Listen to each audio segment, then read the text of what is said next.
ஓம் சக்தி.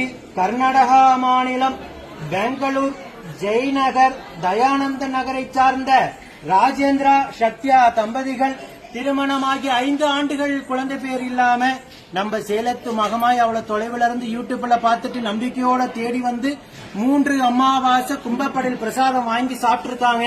3வது மாதம் வாங்கி சாப்பிட்டு அதே மாதமே கருவை தக்க வச்சு அழகான பெண் குழந்தை ஈண்டெடுத்த அம்மனுக்கு தேங்காய் பழம் பூமாலை பட்டு வஸ்திர வேண்டல் கடனாக செலுத்திட்டு உங்க முன்னாடி சாட்சியா நின்னுட்டு இருக்காங்க. நம்ம யூடியூப்ப பாக்குறோம் அப்படின்னு இல்லாம நம்பிக்கையோட தேடி வந்து அம்மா 3வது மாதமே மனமிறங்கி அம்மாவே மகளாக வந்து அவங்களுக்கு பிறந்திருக்காங்க. அடுத்தது கூடியவர்களை மீண்டும் நிலையான கருவை தக்க வச்சு அவங்க குடும்பத்துக்கு ஆண் வாரிசு நம்ம செலுத்து மகமாய் வரமாக கொடுக்கணும் நான் வேண்டிக்கிறேன். இந்த வீடியோ பார்க்கின்ற பக்த கோடி பெருமக்கள் ஆகிய நீங்களும் வேண்டிக்கங்க.